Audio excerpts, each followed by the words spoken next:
we got the best fight nobody's talking about, a potential fight of the year candidate right here, and another piss poor promotion by Bob Arum when it comes to promoting a great fight.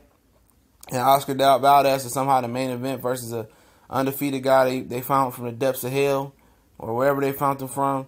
And I'm tired of seeing Oscar Valdez in subpar fights.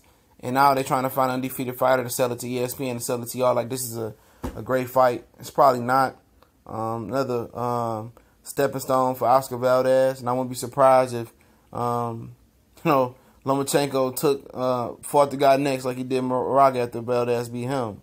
But it's something I have no interest in that fight. I have no interest in, watching Oscar Valdez fight until he steps up and fights Santa Cruz, Frampton, Gary Russell, Jojo Diaz.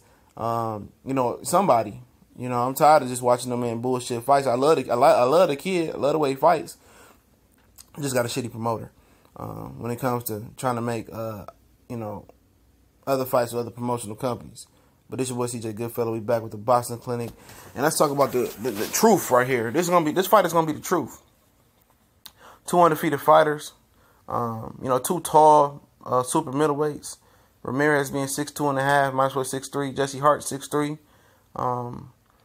Ramirez from Mexico, Gilberto Rameriz.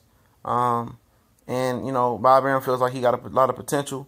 He been calling for Triple G for quite some time. We know Triple G ain't stepping up after that performance. Jesse Hart didn't call it out just Triple G, but we know he ain't got the clout yet. With Jesse Hart, 6'3", from Philadelphia. 8 out of his 9 last fights ended in a TKO or a knockout. Ramirez hadn't scored a knockout since 2014.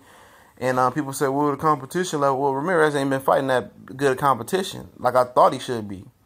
He one of those guys I would love to see in the World Boxing Super Series tournament. But we know how the relationship between Richard Schaefer and Bob Arum is.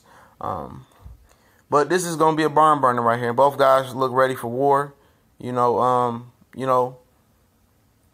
can't. This is just going to be a magnificent, golden fight.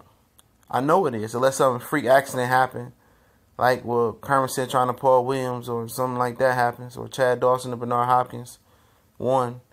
But if you haven't seen these guys fight, Ramirez is dubbed the Golden Southpaw. Not fast twitchy, not fast hands. But, he's action. He don't fight. He don't use his height. And I'll talk about how interesting that can make this fight. He's a good, prototype Mexican fighter.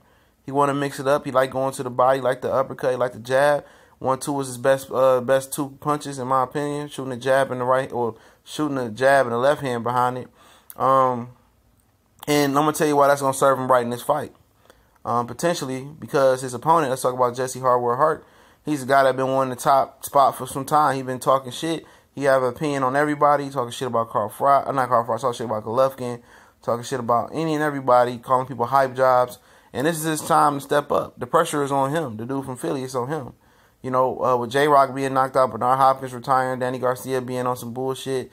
Jose had a special announcement on one of the radio shows in Philly this morning. Power, whatever it was. I ain't trying to disrespect. I just don't remember what it was. And it said at 7 o'clock. I haven't heard anything, so it must not have been about a fight.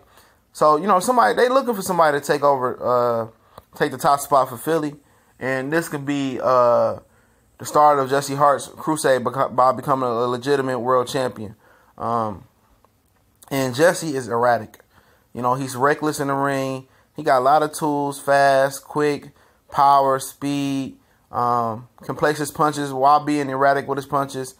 Thing is, with him, he just needs to calm down and pick his shots. He's like in that Ebanks Jr. class where they just gotta have it. They go-getters. And it works for them versus lower competition. But versus somebody like Ramirez who places his shots and can see everything that's coming and can make a boxing move before you make your move, and you think, oh, he's slow. It's timing. So he's going to settle down and do what he does. Just settle down, pick his shots, use his speed and power and his boxing ability in spurts, and he'll be all right. But this is definitely a great fight. You definitely want to see it. I did the prediction video. You can look it up on the archives on Monday. I think I did it. The fight is going down tonight on ESPN. I got Jesse Hart, by the way. Split decision, but let's see what happens. We gone.